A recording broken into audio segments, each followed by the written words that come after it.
Hipertensi dalam kehamilan merupakan salah satu faktor penyulit dalam kehamilan yang bisa menyebabkan naiknya risiko dalam kehamilan. Nah, sebenarnya ada beberapa yang termasuk dalam hipertensi dalam kehamilan, yaitu hipertensi gestasional, hipertensi kronis, kemudian preeklamsi, dan hipertensi kronis superimpuls preeklamsi. Nah, Bunda, kalau kita mengalami hipertensi dalam kehamilan, maka sebaiknya Bunda lebih berhati-hati dan lebih intensif dalam berkonsultasi dengan dokter yang merawat. Dan jangan lupa selalu kontrol di rumah sakit. Mengapa?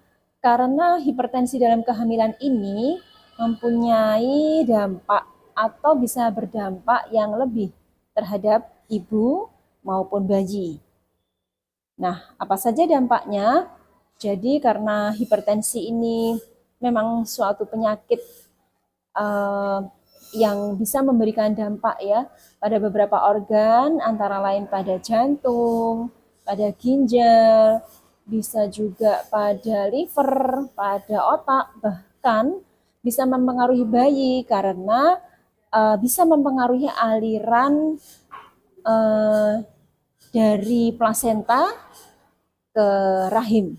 Ya, jadi bisa menjadikan penurunan oksigenasi atau aliran darah dari ibu kepada janin.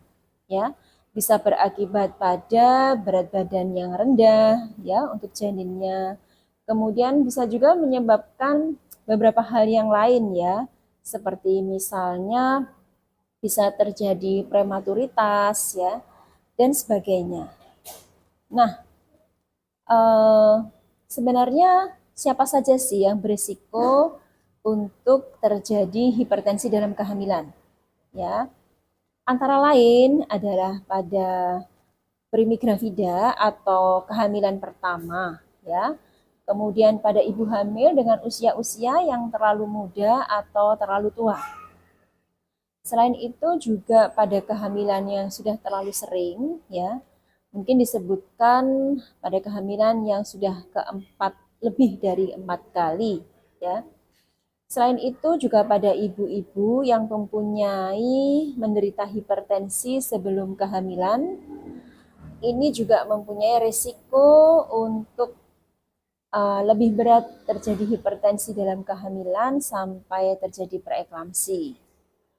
Kemudian pada ibu yang obesitas. Nah, jadi Bunda, sebaiknya kita selalu berdiskusi ya dengan baik dengan dokter yang merawat mengenai hipertensi dalam kehamilan ini agar bisa terawat dengan baik dan tidak menimbulkan penyulit ya di kemudian hari. Semoga ibu dan janin sehat dan persalinan berjalan lancar.